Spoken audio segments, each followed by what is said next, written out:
Loneliness is usually treated as a problem to fix. Something to escape. Something to drown out with noise, people, or distraction. But Carl Jung saw loneliness very differently. He believed that loneliness wasn't simply the absence of others. It was often the beginning of meaning.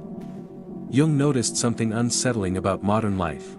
People were more connected than ever, yet felt increasingly empty. Surrounded by others, yet internally alone. And according to Jung, this kind of loneliness wasn't random. It was a signal. A message from the psyche.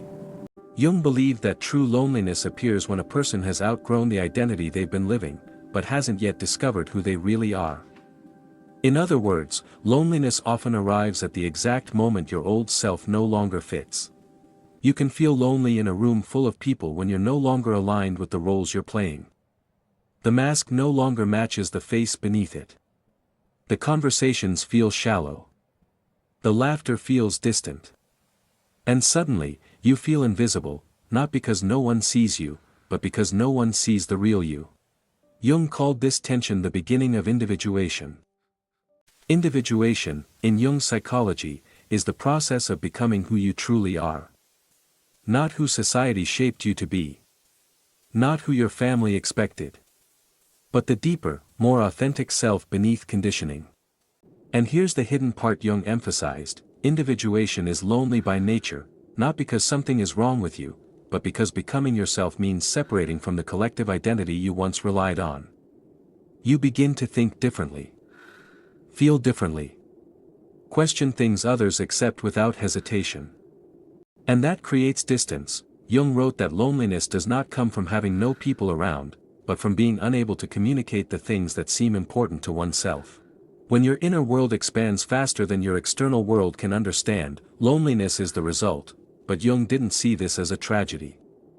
He saw it as a threshold. He believed that many people try to escape loneliness too quickly. They rush to fill it, with relationships, entertainment, achievements, validation. But in doing so, they silence the very voice that's trying to speak to them.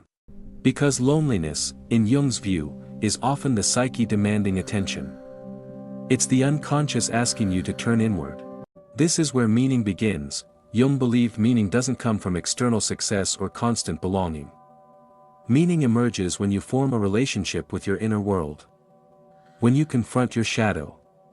When you listen to the parts of yourself you've ignored or suppressed. The shadow, one of Jung's most famous concepts, represents the aspects of ourselves we deny, reject, or hide. And loneliness often intensifies when the shadow is knocking at the door. You feel restless. Disconnected. Unsatisfied. Even if your life looks fine on the surface, Jung believed that many people feel lonely not because they lack love, but because they lack truth. They've learned how to be accepted, but not how to be authentic.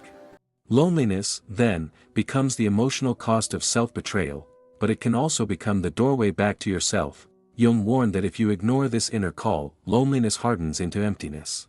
But if you listen to it, loneliness transforms into solitude, and solitude is sacred. There's a crucial difference. Loneliness feels like absence. Solitude feels like presence. Solitude is when you are alone, but not divided from yourself. Jung often withdrew from society for long periods, especially during his own psychological crisis. Instead of numbing the discomfort, he entered it. He wrote, painted, dialogued with his unconscious, and allowed symbols and dreams to guide him. From this process, much of his life's work was born. He believed that meaning is not found, it is made through inner confrontation. Through wrestling with uncertainty. Through staying with the questions instead of fleeing them. And loneliness is one of those questions. Jung also believed that modern people suffer because they seek meaning where it cannot be found, in status, productivity, approval. These things may provide stimulation, but they don't provide depth. When they fail to satisfy, loneliness emerges as a symptom, not of failure, but of misdirection. Your psyche is saying, this isn't enough anymore. And that message is deeply uncomfortable. Because meaning requires sacrifice. It requires letting go of old identities. Old relationships. Old ways of belonging. Jung knew that not everyone would choose this path. Many return to distraction because meaning demands courage. But for those who stay, something shifts. Loneliness becomes a space where new values form. Where intuition grows stronger. Where the inner voice becomes clearer than the outer noise. Jung believed that the person who befriends their loneliness gains something rare, inner authority. They stop needing constant reassurance. They stop outsourcing their sense of worth. They begin to live from the inside out. This doesn't mean rejecting people.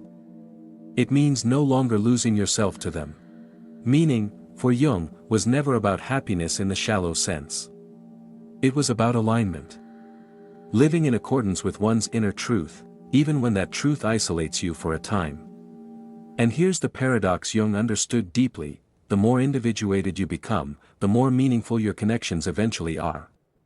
Because they are no longer based on masks, but on essence. Loneliness, then, is not the end of connection. It is the purification of it. If you are feeling lonely right now, Jung wouldn't tell you to rush to fix it. He would tell you to listen. What part of you is asking to be acknowledged? What life no longer fits? What truth have you been postponing? Loneliness is not punishing you. It is initiating you. It is asking you to step away from who you thought you had to be. And toward who you actually are. And meaning begins exactly there.